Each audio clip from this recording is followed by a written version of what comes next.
I had lost about 75 pounds, so I was sort of, I could feel what could happen, if this actually came true, if the dream really came true.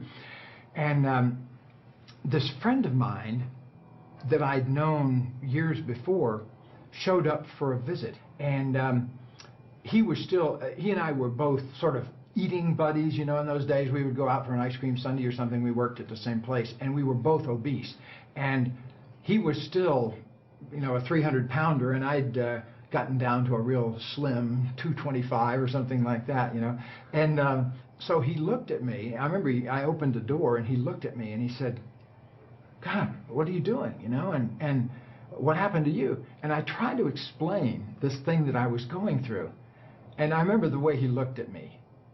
And it's probably a lot, it's probably like a lot of people when they start some kind of a change process, the people that are in their lives sort of don't know how to relate to it. And so what he did, this was so bizarre, he went into town and he brought back a 5-pound box of chocolate caramels, which was like the ultimate bad food for me, during that time, and but it was like he walked in the door, and he was a practical joker. I mean, this was partly a practical joke, but I could see the sort of mean edge to it, of kind of wanting to sabotage and wanting to kind of get me to be the way I was. And I realized if I was going to have to, that I didn't have any way to relate to him. And so I basically had to throw him out of my house, leave, please leave.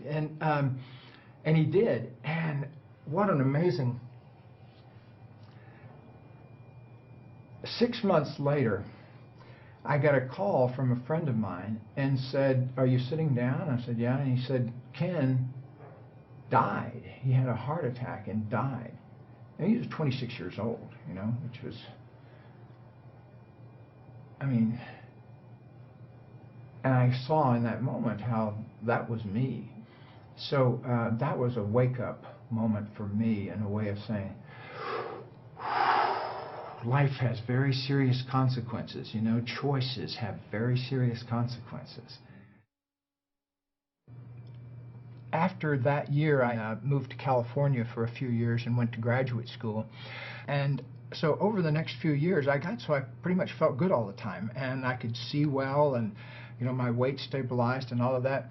And I hadn't ever worked out the whole relationship aspect of life, and I continued to have kind of one relationship after the other of, they'd get to a certain point and then they would fall apart. I would usually start finding fault with the person, or the other person would find fault with me, and we'd never be able to work beyond a certain point with our relationship. And so one magic day, I remember setting the intention of, oh, I learned how to see, I learned how to be an okay weight, I learned how to live healthy, free of addictions, I learned how to eat well. How come it didn't occur to me that I could do that with loving? It had never occurred to me that I could actually design my own life around love and relationships. And so that was a big revelation to me, the idea that the same process could work. And so I began to work with this idea of enjoying a flow of love in my life, and that love comes to me. I don't have to pursue it. And as I began to work with that, I had this other amazing insight. In fact, I was walking down the street in San Francisco, I remember, in downtown San Francisco, with a woman that I'd been with for a year or so, and we always had the same complaint with each other.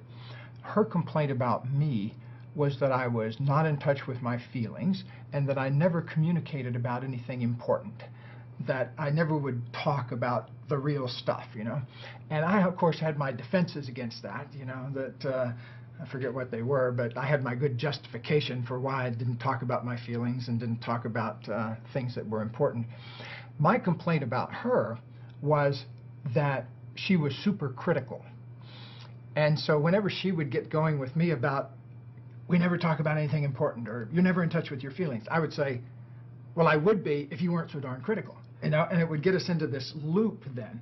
And I was walking down the street with her in San Francisco, and I realized, I don't know where this insight came from, but I suddenly realized that, oh, I create that. I'm the one that creates and has created my life so that I'm in relationship with a very critical person. And up until that moment, I thought it was their problem, that I just happened to have the bad luck of always ending up with a critical woman. And so I remember stopping on the street kind of to think about this, and she said, "What's going on?" And I was kind of trying to share this insight with her, and she wasn't having any part of it, by the way. She was not buying my little insight at all. And so the other awareness that I had in that moment was that the very thing that I complained about all the time, and this is true for everybody, I think, that the very thing we complain about over and over is the very thing that we're creating happening. In other words, we got this loop going of not realizing that we draw certain experiences into our life and then going around complaining about that all the time. So anything you complain about repetitively is something that you have an unconscious intention to produce. And so that hit me like a ton of bricks. I suddenly realized, oh, I require a critical woman in my life. That's me dreaming up that dream. And my next thought was, well, I think I'll dream up a better dream. You know, I'll dream up a dream of being surrounded by loving and supportive people. And that was really a big moment for me, because nobody in the history of my family that I know of has ever had a successful relationship besides me and Katie. In other words, up until that moment, my parents had a disastrous relationship. My grandparents, just about everybody, everywhere I looked in the family, was full of people who either they had a very kind of like a routine relationship, they went through the roles, certain roles, or they managed to stay in a long-term relationship through the regular application of vodka and other kinds of things that allowed them to stay put, you know. I realized that it would be breaking absolutely radical new ground if I was able to create a relationship that worked, that would be an unthinkable thing to do. And what better thing to make happen, you know, than something completely unthinkable. And so I sat down on the floor of my apartment at the time and designed what I wanted in a close relationship in my mind. And honesty, a relationship where both of us were free to pursue our creativity, our creative callings, and that each of us took full responsibility for our lives so that we didn't get into blaming each other. So if something came up, we would just say, why did I create that, you know? And so I remember saying to the universe at the time, that's what I want, and if it's not in the cards for me to have that, I'll be alone. I'm fine with being alone, but I promise I will never settle for less. And I think that little thing I said at the end kind of cracked the whip. You know, I said, that's what I'm about here. And so from that moment, it only took a month until Katie came into my life. And one of the great moments of my life was my first meeting with her, because she came up to me to ask me a question. I was actually giving a seminar at the graduate school where she was getting her Ph.D. and she was also one of the instructors there at the school. She was the movement therapy instructor and taught some of the classes there, and she was also getting her Ph.D. And so she came up to ask me a question during this seminar I was giving. I don't remember what the question is to this day, but I said to her, I'm very attracted to you. I just want to let you know that. And I said, but I also want to let you know that I'm only interested in relationships where both people speak honestly to each other, and both people take responsibility for their lives, and both people are committed to their creativity. And on those terms, would you like to have a cup of coffee with me? And it was kind of a, I mean, I'd never said anything like that in my life. You know, it was a totally outrageous thing to say, especially given the context of what was going on. And